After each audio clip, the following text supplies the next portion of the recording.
Oke, assalamualaikum. Kembali lagi bersama kita Oblo Channel. Nah, di sini kita hari ini akan mereview tentang pembibitan kelapa sawit. Tentunya kita akan mengetahui dan juga memberikan informasi tentang pembibitan kelapa sawit ya. Oke ya teman-teman ya, ini ada pembibitan kelapa sawit. Nah, di sini ini ada pembibitan yang ada di daerah Kabupaten Rokan Hilir. Di sini ada bibit yang baru berusia sekitar 45 sampai 55 hari. Nah, di sini teman-teman ya, kita akan membedakan mana bibit kelapa sawit yang jantan dan juga betina. Nah, mumpung masih di usia yang dini seperti ini, kita akan menyeleksi bibit-bibit mana yang bisa kita lanjutkan perawatan dan juga kita tanam agar bisa menghasilkan tanaman yang berkualitas, dan juga bibit-bibit yang tidak layak tanam ataupun yang bakalan merusak ataupun merugikan kita sebagai petani kelapa sawit. Jadi sebaiknya sedini mungkin sudah kita cegah ya. Jadi di sini kita akan menjelaskan mana bibit jantan dan juga mana bibit betina. Nah, di sini ada tanaman yang baru sekitar 45 dan juga 45 hari sampai 55 hari. Nah, ini sekitaran tanaman bibit yang baru ditanam ya, sekitar 7.000 batang nih di sini. Nah, di sini akan kita pilah. Nah, bagi teman-teman ya yang baru memulai usaha pembibitan kelapa sawit, di sini bisa kita sharing sama-sama ataupun nanti bisa kita saling memberikan informasi supaya tidak terjadi hal-hal yang tidak kita inginkan sebagai pemula. Nah, di sini kita akan mereview ya. Banyaknya bibit seperti ini kita harus seleksi satu persatu. Di sini kita akan lebih menguntungkan, lebih dipermudah dalam penyeleksian ketimbang nanti ketika pembibitan sudah besar ya.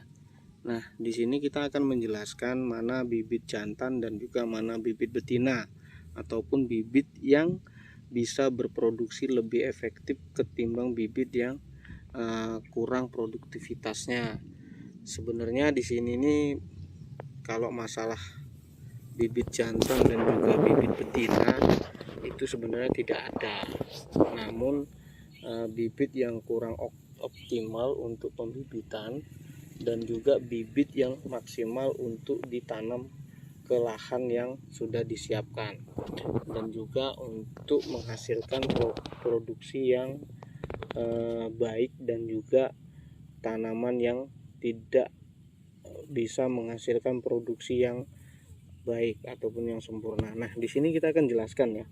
Pertama-tama kita akan menyeleksi dari mulai daun ya. Nah, kita bisa lihat dengan hari dan juga waktu yang bersamaan terdapat banyak tanaman yang lebih cepat dia proses pertumbuhan.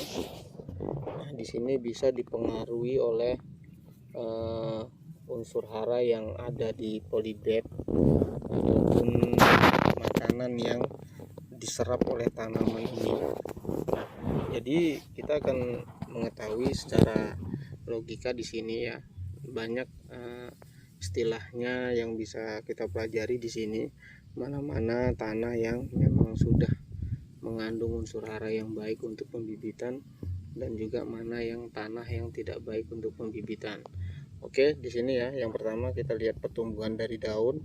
Di sini bisa kita lihat daunnya ada yang hijau dan juga ada yang agak kehijauan seperti ini ya. Nah, kemudian ada yang bercak-bercak seperti ini. Oke, di sini bisa kita pantau sendiri ya. Jadi untuk itu kita harus lebih teliti. Ini tanaman kekurangan apa ataupun kelebihan apa. Nah, di sini kita sebagai pengelola pembibitan juga harus mengetahui apa yang harus kita lakukan. Nah, oke, yang pertama kita di sini akan melakukan pengecekan tentang kekurangan pada tanaman pembibitan seperti ini ya. Nah, kalau dia jatuhnya seperti ini dan juga disertai dengan kondisi dan cuaca seperti ini ya, mendung terus seperti ini, apalagi sampai banjir seperti ini, walaupun tidak tenggelam pembibitan ini ya, bisa kita cek nih. Nah, ini bisa dipengaruhi oleh jamur. Nah, jadi kalau bisa untuk pemupukan rutinnya kita stop dulu. Kita akan mengendalikan jamurnya dulu. Bisa kita menggunakan bahan untuk pencegahan jamur ini yang berbahan aktif tembaga ataupun yang berbahan aktif azoxystrobin ya. Bisa kita mix juga bisa. Oke. Kemudian kita akan ngecek ya di sini mana sih bibit jantan tadi. Oke, kita akan lihat ya yang pertama di sini. Oke, nah, oke teman-teman ya. Nah, ini dia bibit jantan itu seperti ini ya. Harus kita lihat di sini. Nah, ini namanya bibit sawit ataupun bibit sawit yang jantan. Ataupun bila kita tanam nanti hasil produksinya tidak akan maksimal. Dari mana kita mengetahui? Dari segi pertumbuhan pelepahnya. Nah, kalau dia rapat seperti ini dan dominan ke atas pelepahnya, maka ini disebut bibit jantan ya teman-teman ya. Oke, bisa kita lihat sendiri ya. Apalagi dia lihat posisi pertumbuhannya, dia paling tinggi sendiri di antara yang lain. Nah, itu dominan dengan bibit jantan. Bisa kita cek bareng-bareng ya. Oke, nah ini dia. Sedangkan untuk bibit betina itu mayoritas seperti ini. Pelepahnya terbuka. Nah, dia membuka seperti ini. Oke, bisa dicek ya teman-teman. Nah, ini bisa dicek teman-teman. Oke, nah seperti inilah dia kalau dia bibit betina. Nah, bisa kita perhatikan baik-baik ya kalau kita akan membedakan mana sih bibit jantan dan juga mana bibit betina.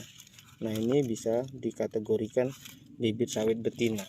Sementara yang tadi, yang ini ya, ini bibit sawit jantan. Pelepahnya ini dominan ke atas dan tidak membuka dari pelepahnya. Oke teman-teman ya, bisa dicek ya. Nah, untuk teman-teman nanti yang lebih paham lagi bisa berkomentar di bawah ya. Bisa kita saling berbagi ya untuk pengetahuannya ini. Nah, jadi untuk kondisi seperti ini lebih baik pemupukan nanti kita tunda dulu. Kita kejar dulu untuk mengantisipasi jamur ya. Bisa dilihat ya. Oke teman-teman ya, nah ini kalau di usia bibit yang sudah berumur 1 tahun, kita lihat bibit apa ini dan juga ini jenis bibit jantan ataupun bibit betina. Oke, kita lihat ya. Yang pertama di sini kita lihat dulu ujung dari daun ataupun pelepah tanaman ya, kita lihat. Oke, bisa dicek ya teman-teman ya. Ini tidak ada rambut ataupun helai yang ada di sini. Nah, maka ini disebut bibit jantan. Ini nanti untuk produksinya kurang maksimal. Ini mumpung masih kecil teman-teman, kalau ada bibit seperti ini silakan diganti karena ini akan merugikan kita sendiri. Jadi saran saya, semumpung dia masih kecil seperti ini, lebih baik bibitnya diganti. Karena ini akan merugikan kita nanti ketika dia sudah besar. Dia akan menyerap unsur hara yang lebih banyak, namun untuk hasil produksinya dia lebih sedikit ketimbang bibit betina. Bisa jadi nanti mungkin dalam satu rumpun tadi akan menghasilkan mungkin satu tandan dalam perputaran 3-4 kali beda dari kawan-kawannya. Oke teman-teman ya. Nah, bisa diperhatikan sendiri tidak ada helai daunnya. Oke, kita lanjut lagi ya teman-teman ya. Untuk memastikan ini bibit jantan atau betina, kita perhatikan lagi di ujung pelepah. Nah ini lihat seperti ini. Nah ini ada helai seperti ini ya. Nah ini bisa kita pastikan kalau ini bibit betina. Jadi ini bisa kita pertahankan walaupun dia terlihat seperti ini ataupun kurang maksimal untuk pertumbuhannya, namun bisa kita rawat karena ini merupakan bibit unggul ya. Bisa kita lihat dari ujung pelepah tadi, ini ada helai rambutnya. Nah ini bisa kita perhatikan baik-baik ya teman-teman semua. Nah ini salah satu ciri tanaman kelapa sawit yang sudah berusia di atas 1 tahun. Ini merupakan bibit betina. Nah ini harus diperhatikan baik-baik ya teman-teman ya. Nah, itu kalau kita ingin mengetahui bibit betina atau jantan di usia lebih dari sekitar 1 tahun tanam ya. Nah ini bisa diperhatikan ya teman-teman ya. Jadi untuk yang belum tahu ataupun yang masih dalam masa pemula, kita bisa perhatikan ya di sini. Nah ini merupakan bibit betina. Ini nanti kalau kita biarkan atau kita rawat nanti bisa menghasilkan produksi yang maksimal. Oke teman-teman, nah di sini kita sudah mengetahui ya untuk membedakan bibit betina dan juga bibit jantan pada pembibitan kelapa sawit. Oke teman-teman, untuk ini sampai di sini dulu kita ya. Jangan lupa like, subscribe, dan komen. Terus ikuti channel Oblo kita. Jangan lupa dukung terus konten-konten yang kita buat ya teman-teman ya. Oke, sampai di sini. Assalamualaikum warahmatullahi wabarakatuh.